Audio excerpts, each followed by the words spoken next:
Ça y est, on est en live. Bonsoir Denis. Bonsoir. Denis dans l'obscurité.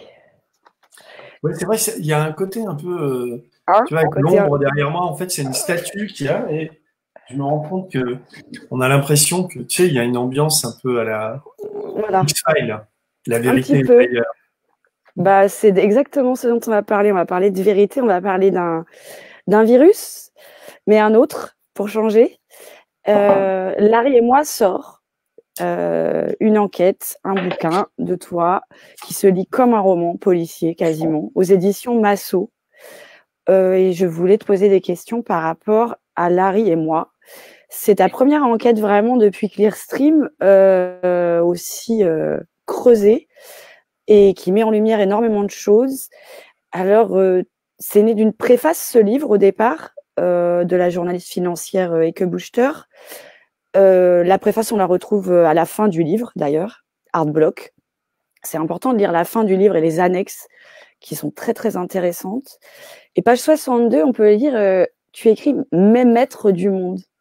Je voulais savoir si c'était une traque ou une obsession que tu avais par rapport à tous ces géants comme ça, ces monstres. Page 62, il y a quoi, mais? Mes maîtres du monde. Ah oui. Non, mais c'est parce que quand je suis pas du tout dans, je crois pas qu'il y a des marionnettistes qui dirigent dans l'ombre, voilà. Mais par contre, je pense qu'il y a une hiérarchie en termes de pouvoir et de puissance, et que les maîtres de ces banques d'affaires américaines, en tout cas les PDG, tous ces gens qui sont dans le back-office de la finance, ont infiniment plus de pouvoir que certains hommes politiques ou en France ou en Europe, etc. Et qu'il y a une vraie puissance. Et chez BlackRock ou chez Larry Fink, on touche à une sorte de tête d'épingle où il y a un réel pouvoir chez ces gens-là. C'est-à-dire que, mais je l'explique dans le livre, c'est-à-dire qu'un type comme Larry Fink, il a une influence sur la réforme des retraites en France, il a une influence sur le choix des PDG des principales multinationales au monde, il est capable de décider de garantir des emprunts pour la Fédérale Réserve américaine. Donc c'est un type qui par son ascension et par l'outil qu'il a créé, l'outil, je pense principalement à l'intelligence artificielle qui s'appelle Aladdin. qui est à la base du succès de BlackRock, est un homme très très très puissant. Donc c'est maître du monde, c'est un peu une sorte de joke, quoi. Enfin En même temps, il y a beaucoup de chiffres, hein, c'est très sourcé, c'est vraiment une enquête. Chiffré. Oui, c'est très chiffré. Il y a 17 000 votes aux assemblées générales en entreprise, quand même. On parle ils sont actionnaires, ça va de Pernod Ricard à CNews, à Peugeot, à LVMH, à Danone, à Sanofi, à Publicis. Et il y a une espèce de schizophrénie qui est très bien décrite dans le sens où ils sont à la fois juges et parties, à la fois conseillers et investisseurs. À la fois, ils font du greenwashing, mais ils reçoivent le prix du Conseil en environnement de la Commission européenne. Jean-François Cirelli reçoit la première Légion d'honneur 2020. Mais Aladdin est installé sur les rives d'un fleuve qui a chassé des Indiens, où il y a des 6000 ordinateurs qui turbinent. Est-ce que tu peux nous expliquer un petit peu comment est construit BlackRock et tout ce petit système, ce système très articulé de la finance, d'intelligence artificielle qui est derrière, sur lesquels toutes les banques prennent conseil et s'alignent. C'est intéressant que tu parles de ce fleuve c'est le fleuve Columbia. Et c'est-à-dire que quand je dis qu'ils ont créé une intelligence artificielle qui s'appelle Aladdin, c'est la plus efficace en matière d'information financière au monde. Aladdin, est destiné à devenir le Google de la finance. C'est-à-dire que dans 2, 3, 4, voire 5 ans peut-être, si ça se passe mal, mais à mon avis plutôt dans 2 ans, si les gens qui ont des économies ou de l'argent à placer, ils vont se connecter sur Aladdin comme on se connecte sur Google et dire voilà, j'ai 1000 euros ou 10 000 ou 100 000 ou 1 million d'euros à placer. Aladdin, dis-moi où je vais les placer, et Aladdin va placer cet argent. C'est-à-dire qu'on en est là aujourd'hui en termes de bourse et de trading. Et pour fonctionner, l'intelligence artificielle de Larry Fink, donc ce fameux Aladdin, qui est le mauvais génie de la finance, son premier travail depuis 25 ans, c'est de collecter toutes les informations qui peuvent intéresser la finance. C'est-à-dire toutes les informations. Ça peut aller je donne l'exemple de mort d'un cancer avec des traitements en chimiothérapie parce que ça fait vivre des laboratoires, aux ventes de voitures dans une zone commerciale, en passant par la nourriture pour animaux dans un magasin qui vend de la bouffe pour animaux, enfin, etc. C'est-à-dire que quand toi tu es investisseur, tu vas investir dans une société qui vend de la bouffe pour chiens, qui vend qui investit dans la santé ou dans la bagnole. Tu vas te connecter à Aladdin et Aladdin saura ce qui se vend, ce qui marche, ce qui fonctionne en aspirant toutes ces informations. Et comment ils y parviennent? C'est parce que au bord d'un fleuve, du fleuve Columbia, dans une petite ville qui était avant que Larry Fink s'y installe, la capitale de la pomme aux États-Unis, qui s'appelle Wenatchee. Cette ville qui était une ville indienne, il y a installé ses hangars, il y a installé un bon millier d'ordinateurs et autant d'analystes qui, 24 heures sur 24, récupèrent des informations sur toute la planète. Mais attention, pas de parano. Ça veut pas dire que, comment dire, c'est une forme de Big Brother, mais on n'est pas suivi individuellement. C'est-à-dire qu'ils aspirent toutes ces informations et ils en font. Après, ils ont des algorithmes, ils ont une sorte d'une mise en équation de toutes ces informations et les pays, les banques, les multinationales ou même les particuliers qui veulent se connecter sur Aladdin passent par BlackRock et disent à Aladdin où est-ce que je dois placer mes sous, Aladdin, ou quelle est la tendance, enfin, etc. C'est comme ça que ça marche. Et le succès de Larry Fink et de BlackRock repose sur cette intelligence artificielle. Et c'est assez fascinant de voir que ce Larry Fink, alors Larry Fink, c'est un type qui a 68 ans, c'est marrant de voir quand tu commences à creuser la destinée de ces gens-là, les Zuckerberg, les Elon Musk, tous ces types qui sont aujourd'hui des champions de la finance ou des champions des GAFA, enfin tout ça, quand tu commences à réfléchir, mais d'où ils viennent, comment ils sont, c'est des hommes comme les autres finalement. Jeff Bezos, par exemple, qui gagne aujourd'hui l'homme le plus riche du monde, d'où il sort. Enfin, donc moi j'ai fait ce travail-là avec Larry Fink, et Larry Fink, son père était marchand de chaussures, sa mère était prof d'anglais, il a fait des études pas forcément exceptionnelles. Il s'est retrouvé dans une banque qui s'appelle la First Boston, où il a investi, il a été un des premiers traders à vendre des crédits hypothécaires, mais ça c'était dans les années 80, bien avant la crise des subprimes, et il a fait parce qu'il n'avait pas prévu, il n'avait pas calculé le risque, il a perdu 100 millions de dollars en une seule journée. Et il a été mis au placard, et cet échec, alors qu'il avait le vent en poupe, l'a complètement traumatisé et l'a rendu complètement parano. Et c'est pour ça qu'il invente Aladdin, et qu'Aladdin, sans qu'il le sache au départ, parce que on peut aujourd'hui refaire une lecture de ce qui s'est passé, mais en vérité, il savait pas, lui, il a mis en place, il avait une intuition, c'est pas un idiot, donc et c'est grâce à Aladdin aujourd'hui que BlackRock a acquis cette ampleur, cette notoriété, qui ont fait un monstre financier et un groupe qui est trop gros pour tomber, quoi. C'est-à-dire que moi, je pense pas qu'Aladdin c'est too big to fail, c'est-à-dire que je pense pas que BlackRock puisse s'effondrer un jour. Mais par contre, BlackRock peut faire s'effondrer l'économie d'un pays, l'économie d'un continent. Enfin, ça peut être absolument dévastateur. Je crois qu'à un moment, je dis BlackRock ne va pas tomber, mais la terre sur laquelle il s'est construit peut s'effondrer. C'est une des clés du livre. Ce qu'il y a, c'est on comprend très bien le personnage, parce que d'abord, il faut effectivement bien comprendre le personnage.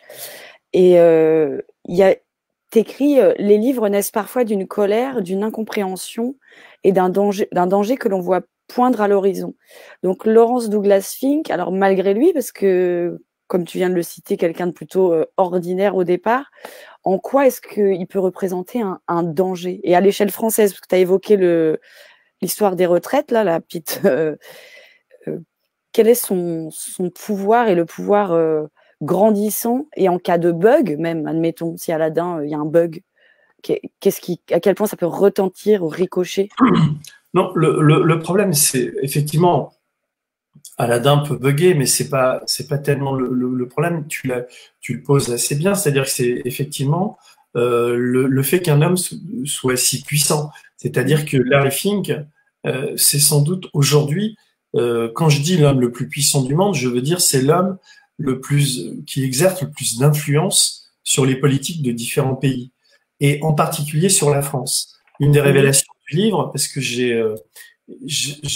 grâce à des amis qui sont contrôleurs aériens, j'ai retrouvé les voyages de Larry Fink depuis que Macron est élu. Il est venu 7 ou 8 fois en France, parce qu'il y a le 8e voyage, on n'est pas sûr qu'il ait été présent. Ceci dit, il y en a 4 qui sont officiels, il y en a 3 qui ne le sont pas. Avant que Macron soit élu, Larry Fink n'était jamais venu en France. Il avait rencontré François Hollande à Davos ou son Michel Sapin, d'ailleurs je parle de ça dans le bouquin, mais là, le fait qu'il soit si présent et si prégnant en France, c'est quand même révélateur, et c'est révélateur de quoi? C'est révélateur du fait que BlackRock, pour BlackRock, la France est une terre d'influence, et il faut qu'il gagne, il faut qu'il puisse capter l'épargne des Français, et en particulier l'épargne des retraités. Donc, ils font un lobbying d'enfer pour que toutes les lois sur la retraite par capitalisation, aujourd'hui, on dit que ça n'existe plus, qu'on n'en est plus là, etc. Ce qui est faux, parce qu'on voit bien que même en période de Covid, même en période où ce gouvernement est quand même aux abois par rapport aux lois sécurité, etc., il continue à y avoir des tentatives à plein d'endroits pour que une réforme des retraites s'opère, et s'opère assez vite. Et en gros, ne nous cachons pas derrière notre petit doigt, l'enjeu, c'est que de moins en moins, l'État ne s'occupe des retraites, et de plus en plus que les banques privées s'occupent des retraites des Français. On l'a déjà vu avec dans la loi Macron sur les retraites. Au-delà de 10 000 euros par mois, tous les cadres supérieurs, leur argent ne participe plus de l'effort national et des services publics, et sont investis dans de l'épargne privée. Donc aujourd'hui, il y a des groupes comme AXA, comme le Crédit Agricole, les banques populaires, enfin ce genre de banques, la Caisse d'épargne, qui captent cet argent-là pour le placer dans des plans d'épargne retraite. Mais BlackRock est en train d'arriver, et l'avantage que BlackRock a sur ces banques-là, c'est que BlackRock est moins cher.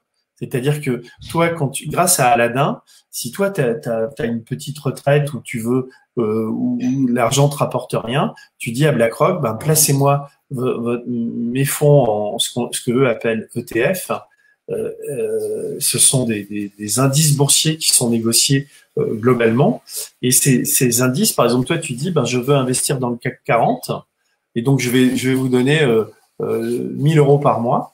Et donc, ça va coûter 0,5%, contrairement à des banques comme AXA ou d'autres je dis 0,5, c'est de cet ordre-là, c'est-à-dire qu'ils sont 2 ou 3 fois moins chers que les autres banques. Et parce qu'ils ont un système qui est globalisé, et qui peuvent avoir accès à tous les marchés. Et c'est pour ça qu'ils sont si forts, quoi. Et c'est pour ça qu'ils sont si dangereux. Parce que, comment dire, grâce à leur hégémonie, ils arrivent à truquer tous les indices boursiers. C'est ce qu'explique Michael Burry. Je cite ce type dans mon bouquin. Michael Burry, c'est le mathématicien, le médecin qui a pu, par ses calculs et ses prédictions, prévenir de la crise des subprimes. En 2008, c'est lui qui a dit « Attention, si vous continuez sur les crédits hypothécaires, il va y avoir un krach boursier, etc. » Tout le monde s'est foutu de sa gueule à l'époque en disant « Mais le mec délire, les crédits hypothécaires, ça marche, je vois pas pourquoi. » Et en fait, il y a eu la crise, il y a eu la chute de Lehman Brothers, etc. Et ce même Michael Burry, qui ne s'était jamais exprimé pendant pratiquement 10 ans, il a repris la parole, il a accordé en septembre 2019 une interview à Bloomberg en disant les ETF, donc les indices, les fonds négociés en bourse vendus par BlackRock, c'est le danger numéro 1 des bourses et de la finance aujourd'hui. On peut pas faire confiance à BlackRock, qui est devenu trop important. Et ça se comprend. Enfin, c'est assez dur à expliquer comme ça en 5 minutes, mais Ouais, c'est pas faux. comment te dire, c'est-à-dire, tu prends le CAC 40, c'est 40 sociétés, le CAC 40.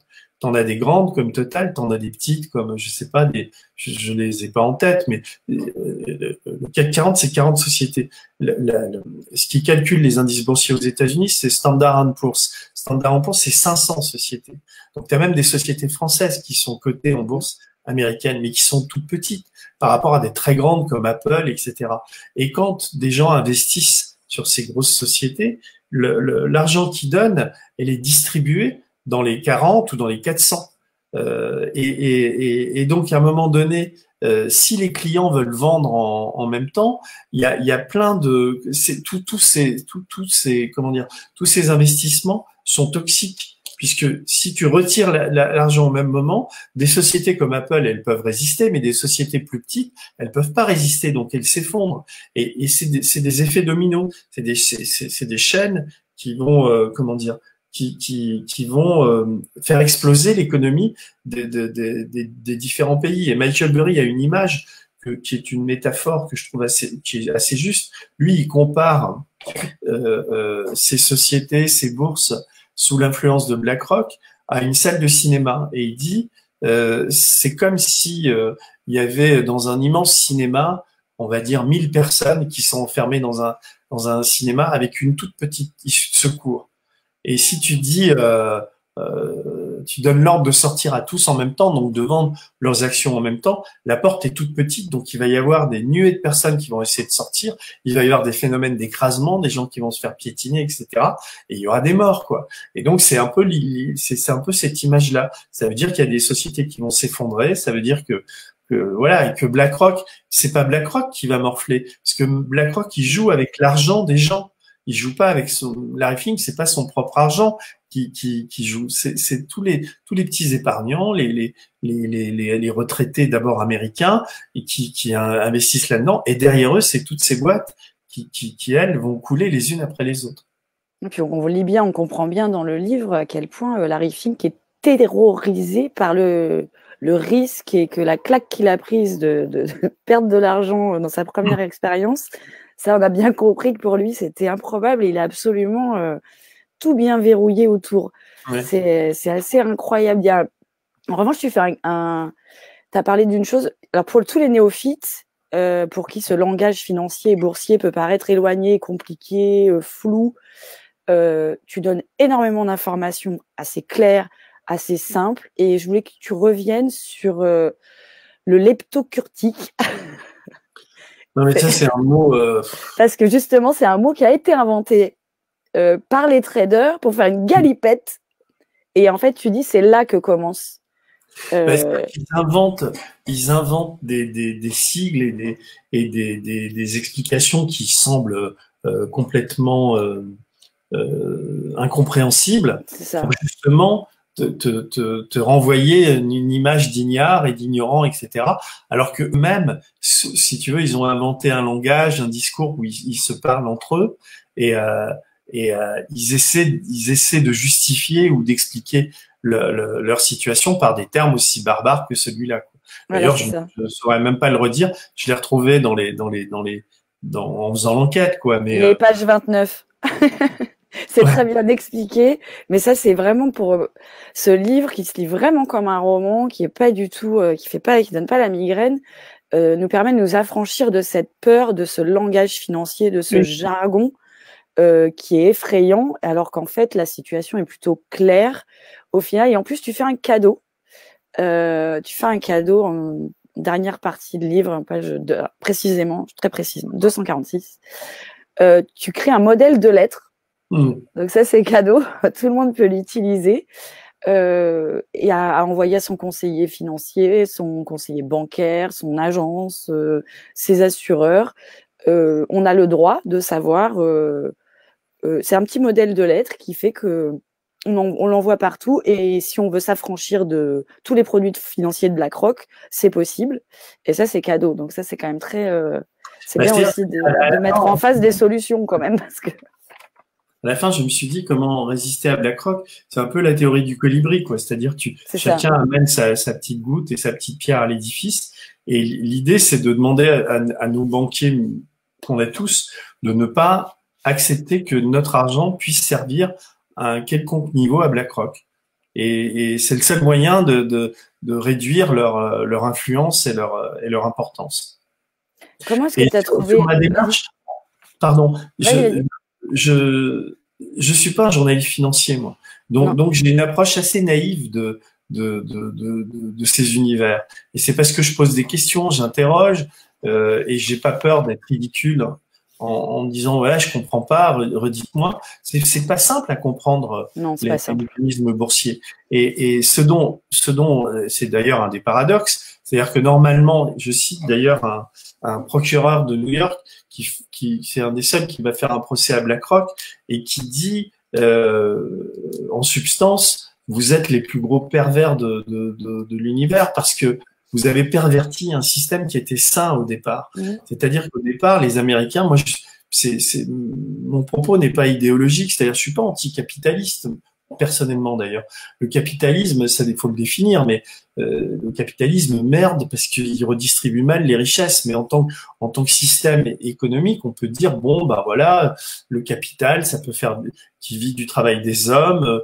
Si les plus-values pour les industriels sont contrôlées, on pourrait considérer que le capitalisme pourrait être un système sain. D'ailleurs, comme le libéralisme à la Tocqueville au départ, s'il n'y a pas de tricherie, si on donne de la liberté aux entrepreneurs, etc., ça peut fonctionner. Ce qui se passe avec BlackRock et ce que raconte ce procureur new-yorkais, d'ailleurs, il s'appelle Schneiderman, c'est pour ça que je retiens son nom, il est comme Daniel, je crois que c'est Daniel, son prénom, je crois que c'est un homonyme. Enfin, je le cite dans le bouquin, il s'attaque à Larry Fink et à BlackRock, et il explique que dans les années 60, jusque dans les années 70, le rêve de tout Américain travailleur, ouvrier, employé, enfin, etc., c'était d'avoir une maison et d'avoir des actions. C'est-à-dire, il fallait la réussite de ce système américain après-guerre, on va dire, dans les 30 glorieuses, etc., c'était de se dire, voilà, avec les petites économies que j'ai fait, d'abord on s'est acheté une maison avec une belle pelouse, avec une belle tondeuse, avec une belle voiture, avec une belle télé, et puis on va se prendre notre petit portefeuille boursier pour investir dans une belle société, une menuiserie, un marchand de meubles, un vendeur de boissons gazeuses ou un vendeur d'ordinateurs, etc. Et le bon père de famille, il avait ses actions, c'était comme une sorte de supplément parce que tout le monde gagnait bien sa vie, etc. Et pourquoi pas? Ce qui s'est passé, c'est que Ronald Reagan est arrivé, poussé par des milieux d'affaires, des milieux qui étaient, eux, idéologiquement très libéraux, mais qui avaient une idée derrière la tête, en se disant, il faut qu'on capte l'argent des entreprises. C'est plus aux entreprises à s'occuper de l'épargne et des retraites de nos employés, c'est plus à l'État non plus de contrôler tout ça, c'est aux bourses, c'est-à-dire que il faut que cet argent-là arrive jusqu'à nous, qui sommes les banquiers d'affaires, enfin, etc. Et donc, au départ, comment dire, Reagan, il avait un QI de tanche quand même, c'était pas un type super intelligent, il était sous l'influence de ces gens-là. Ils vont voter des lois comme ça. Margaret Thatcher va faire les mêmes en Europe. Le japonais dont j'ai oublié le nom va faire la même chose, et puis même Mitterrand va être impacté par ça. Toujours est-il que l'épargne des Américains va muter, va partir des entreprises ou des épargnants privés pour aller vers les bourses. Et dans un premier temps, les mecs vont gagner un peu d'argent. C'est comme une pyramide à la Ponzi, vous voyez. Au début, vous donnez de l'argent, vous en récupérez, donc vous dites c'est génial. Et puis petit à petit, évidemment, comme il y a plein d'intermédiaires et de grippe-sous, cette manne financière va se restreindre. Et des études montrent. Alors je crois que c'est après 10 années de libéralisme,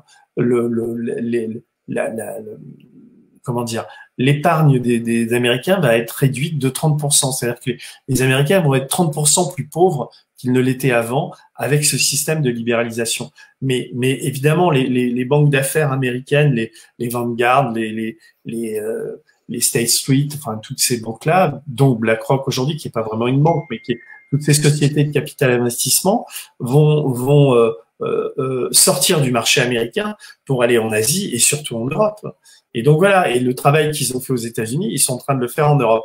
Alors il y a un pays qui résiste, c'est la France, sur les retraites par exemple. Et c'est pour ça que Larry Fink, parce que Larry Fink, la France l'intéresse, mais derrière la France, il y a la Belgique, l'Italie, l'Allemagne, enfin, etc. Donc il y a un combat comme ça qui est à mener, et souvent ces histoires-là, elles passent sous les radars. Les médias ne s'y intéressent pas vraiment, quoi. Donc c'est pour ça qu'il y avait une nécessité pour moi d'écrire ce livre. Oui, il y a déjà des activistes. Hein. Youth for Climate s'était introduit dans les locaux il y a quelques mois. Enfin, c'est exactement. D'ailleurs. Oui, exactement. Et je voulais te poser cette question. Tu as fait le pont. Je cherchais ta motivation parce que Clearstream, ça a été quand même un énorme dossier. Là, tu as fait du journalisme au bord de lanceur d'alerte. Ça t'a coûté énormément. Je me demandais quel avait été le levier pour que tu te remettes à une enquête aussi approfondie et aussi bien menée. Ça a été. Alors, je vais te citer peut-être. Je vais te donner une piste parce que j'avais noté ça. Tu avais écrit, je sais que c'est compliqué, mais je me cogne à ce mur. Depuis que je me cogne à ce mur et que j'ai démarré ce travail, je navigue en eau trouble de la finance. J'ai le sentiment que peu de gens prennent conscience de ce qui se trame. Pas un complot, pas un crack, juste une improbable dérive. Ça a suffi à te dire que c'était insupportable et qu'il fallait que ça se sache? Ce qui a été l'élément déclencheur, c'est... alors, il y a eu une double détente. Il y a eu le jour où j'ai vu le documentaire sur Arte. D'ailleurs, j'invite les gens qui nous écoutent. Celui de 2019. Sur YouTube, et vous tomberez sur le même film que j'ai vu il y a plus d'1 an maintenant. Ouais, il est de 2019, ouais. Ouais. Le type s'appelle Tom Wackes, je crois, le type qui a fait le film. Et c'est financier BlackRock, c'est financier qui gouverne le monde. Je crois que c'est comme ça que ça s'appelle. Je vois le documentaire et en même temps, je comprends pas tout parce que c'est un peu confus. Enfin, mais je me dis, mais c'est incroyable, cette boîte a pris cette dimension-là et tout. Et je me suis un peu renseigné et le documentaire, en fait, il reposait sur un livre qui est le livre d'Heike Buchter, qui s'appelle BlackRock. Je sais plus le sous-titre, mais donc tu devais faire la préface et tu fais la préface, je sais plus. Ouais, mais parce que je suis tellement bombardé d'informations. C'est pas grave. Comment c'est il s'intéresse à l'épargne des gens, ceux qui veulent voler l'épargne des gens. Enfin, je sais plus quel est le sous-titre. Toujours est-il que le livre est sorti il y a pas très longtemps. Il faut le lire. Enfin, en tout cas, moi, j'ai fait en sorte que le livre soit édité par Florent Massot et je devais écrire la préface. Et donc j'écris une préface et cette préface est censurée. Donc par à la fois l'auteur allemand et son éditeur, mais aussi on se dit mais quelle est l'influence de BlackRock, parce que ma préface elle était beaucoup plus corrosive que le bouquin, quoi. Et donc le fait que la préface ait été censurée, ça m'a évidemment ça m'a agacé dans un premier temps. Après ça m'a perturbé. Et après, je me suis dit, je peux pas laisser passer, quoi, parce que c'était trop important et parce que je trouvais que même si le livre d'Heike Buchter est intéressant, comment dire, la dangerosité de BlackRock et de Larry Fink était sous-traitée. Donc, ma mission a été de reprendre cette préface et d'aller beaucoup plus loin dans un travail de 300 pages où je n'ai fait que j'avais collecté beaucoup d'informations avant cet été, mais cet été, je n'ai fait qu'écrire, c'est-à-dire je me suis enfermé dans mon bureau où je suis là aujourd'hui, et puis j'ai creusé cette question en me posant et en posant énormément de questions et en essayant de trouver des réponses. Pourquoi BlackRock est devenu aussi gros? Pourquoi les États ne font rien pour enrayer ou en tout cas freiner ce phénomène? Qui est Larry Fink? Est-ce que être un financier comme lui, ça apporte plus de pouvoir qu'être un homme politique? Par exemple, Larry Fink, qui est démocrate, mais qui a toujours soutenu Donald Trump, Larry Fink, il aurait pu être secrétaire d'État au Trésor de Joe Biden, ouais. Et il a décidé, ou ils ont décidé de rester à BlackRock, quoi. Pourquoi BlackRock? Comment se fait-il que les banques centrales soient aussi dépendantes de BlackRock?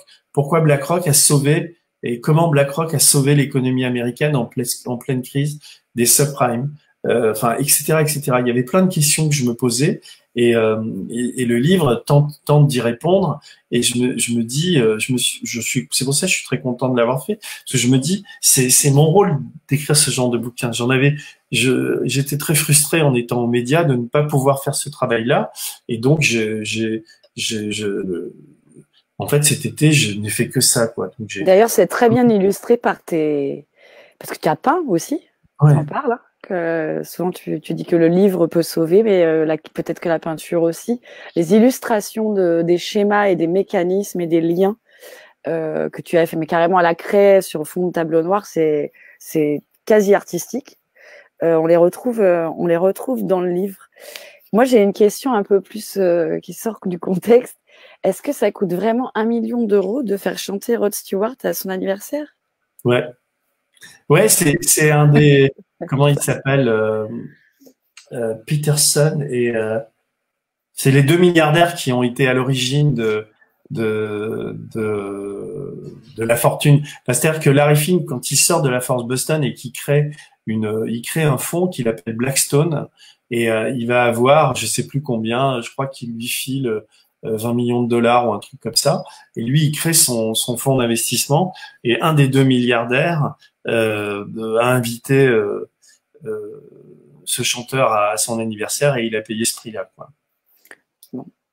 Et donc, il y avait effectivement, je voulais reprendre, si tu pouvais toi-même répondre à la question que tu poses dans ce livre, l'écriture peut-elle nous sauver? Bah, moi, en tout cas, elle me sauve. C'est-à-dire que j'aurais pu aller me bronzer, encore qu'avec le Covid, c'est plus compliqué cet été, mais j'ai préféré rester chez moi et écrire. Je me suis dit, voilà, c'est ma mission que de faire ça, quoi. Et ça me sauve. Enfin, en fait, j'avais besoin de ça aussi parce que j'en avais marre j'étais frustré quand même aux médias de pas travailler à des enquêtes personnelles, à des choses. J'avais vraiment ce livre à écrire. Et d'ailleurs, l'accueil qu'il reçoit, malgré la fermeture des librairies, enfin, heureusement, elles sont ouvertes ce week-end, mais moi, j'ai pas eu de bol. Le livre est sorti le jour des fermetures. Et malgré ça, voilà, il a été réimprimé 2 fois déjà. Enfin, ça marche, mais ça marche moins que ça aurait pu marcher si les librairies avaient été ouvertes. Mais là, comme elles rouvrent, on va voir. Il va marcher, parce que c'est vrai qu'à travers tous les mouvements sociaux, les gens se questionnent Oui, puis il y a beaucoup. bouche à oreille, les gens, Ouais. tu vois, j'ai plein d'invitations comme la vôtre de conversations sur des forums. On a lancé une série de conférences virtuelles avec des libraires aussi. Donc voilà, je pense que les gens ont envie de savoir et de comprendre. Donc Ouais, exactement. Voilà. Ça, on le vit sur le terrain aussi pendant les manifestations et les mouvements sociaux. Les gens pensent, les gens s'échangent des informations, veulent se réapproprier les mécanismes justement défaillants. Tu parlais du capitalisme au départ qui peut être neutre, après tout dépend de la manière dont on l'utilise. Eux, ils veulent comprendre.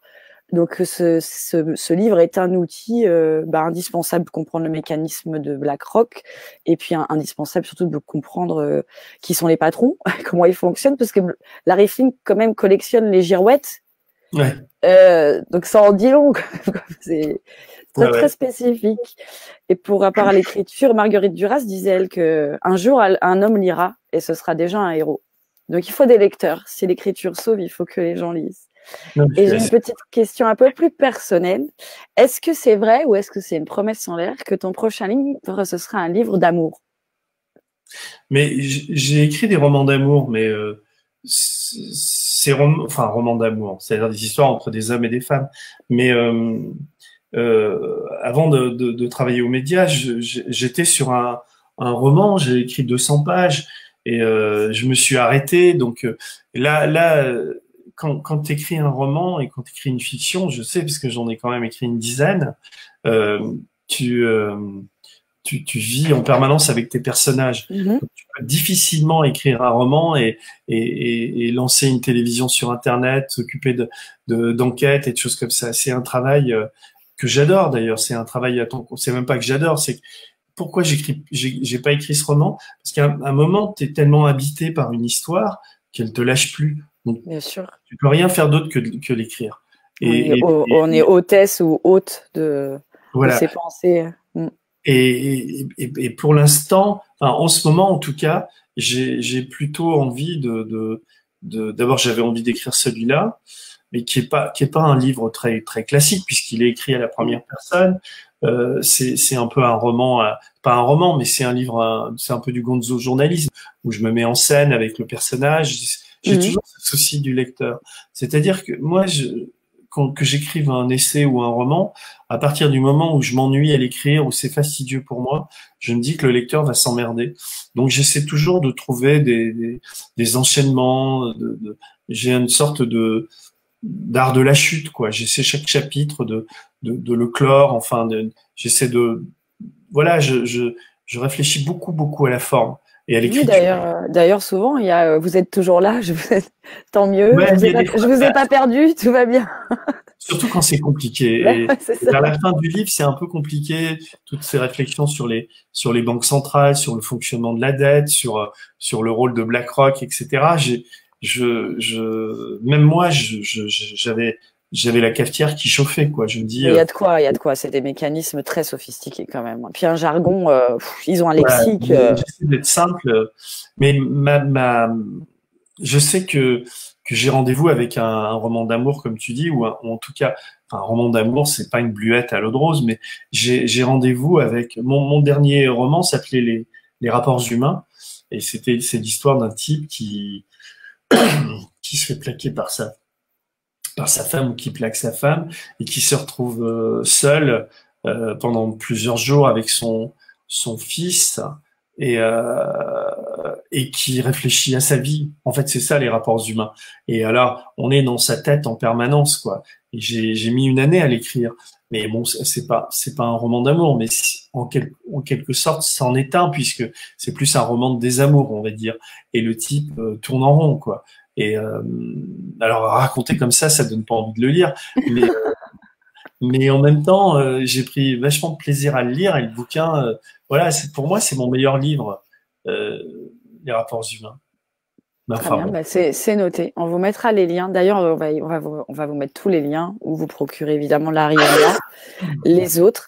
Et est-ce que tu peux nous parler de ton actualité parce que ça ne s'arrête jamais. C'est comme une locomotive en permanence, en marche. Enfin, en marche, c'est peut-être pas la bonne métaphore.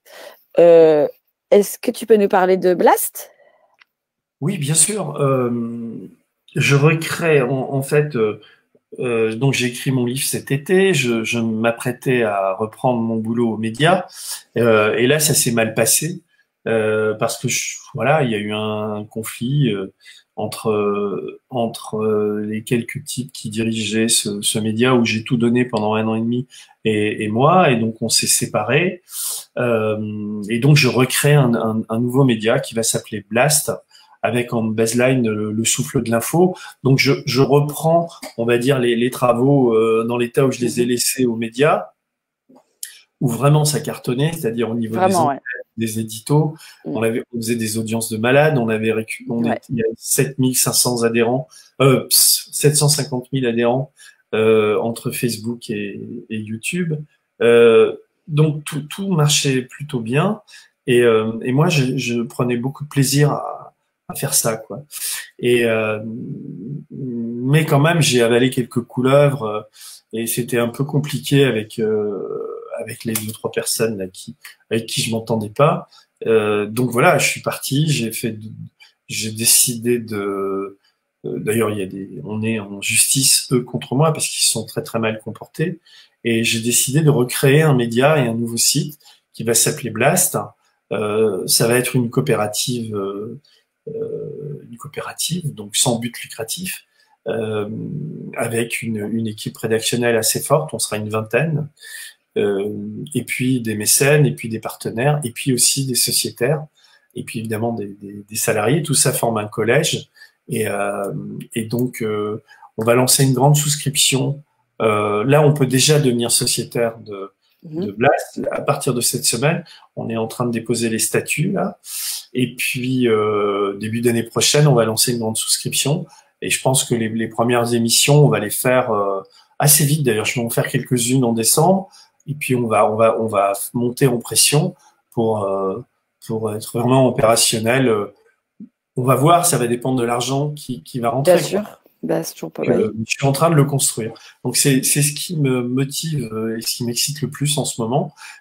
Aussi dans la perspective des présidentielles, alors que je suis pas ni partisan ni idéologue, mais j'ai envie de produire des contenus et d'informer les gens, quoi, dans une période où tout est troublé, dans une période où on essaie de nous imposer des lois absolument scélérates, où on veut nous contrôler, où on nous empêche d'informer, où les fake news quand même sont légion à la fois sur les télé mainstream mais aussi sur Internet. C'est assez dur de trouver des repères, quoi. Et donc il se trouve que mon parcours plaide pour moi, c'est-à-dire que j'ai quand même toujours fait des choix journalistiques assez forts. Je me suis heurté au pouvoir, j'ai résisté à beaucoup de choses, donc beaucoup de gens me font confiance et sur cette base-là, on va recréer une dynamique et un média qui je pense, va trouver une place de plus en plus importante. On était en train de réussir le coup avec le média, et donc là, je pense qu'on va vraiment, j'aurai plus les boulets que j'avais, et donc on va vraiment le réussir avec Blast, quoi. Puis Blast, je trouve que ça pète bien. Ça pète Blast. Et puis on a les médias qu'on mérite, alors il faut soutenir les médias qu'on soutient. Et voilà, et donc j'espère que tu seras soutenu, qu'il y aura des sociétaires, sachant qu'effectivement, tu as une crédibilité qui parle pour soi. Et ce livre est tellement sourcé aussi, cette enquête est tellement bien menée, que je suis ravie que tu aies pris un petit peu de temps pour en parler avec nous. Je suis ravi, puis je vous souhaite longue vie à Éthique. J'espère que ça va marcher, vous êtes bien méritant de vous battre et tout ça. Et voilà, c'est des petits ruisseaux, et à la fin... voilà, on essaie tous à notre niveau de construire. Le colibri. Voilà. Tout est dit. Maud. On se dit au revoir. Merci Denis. Ouais. Merci beaucoup pour ton temps et pour toute cette enquête. Et puis longue vie à Blas, on se tient au courant. En tout cas, tu sais que tu as carte blanche sur Éthique pour t'exprimer librement. C'est gentil. Au revoir. Au revoir. Merci beaucoup. On coupe là, on se dit au revoir vraiment. Vraiment, pour de vrai. tu cliques sur le bouton rouge, mais c'est un pas méchant celui-là. D'accord. Bonne soirée, au revoir. Bonsoir Denis, merci encore. Merci à tous d'avoir été là pour Éthiquement Parlant ce soir avec Denis Robert. On vous a mis le lien, donc le bouquin c'est Larry et moi, et vous saurez tout sur BlackRock. Et je ne citerai pour finir que Francis Ford Coppola. Il faut garder ses ennemis, ses amis proches de soi, mais ses ennemis encore plus. Voilà. Connaissez vos ennemis surtout. Je vous embrasse et à très vite sur Éthique. Ciao.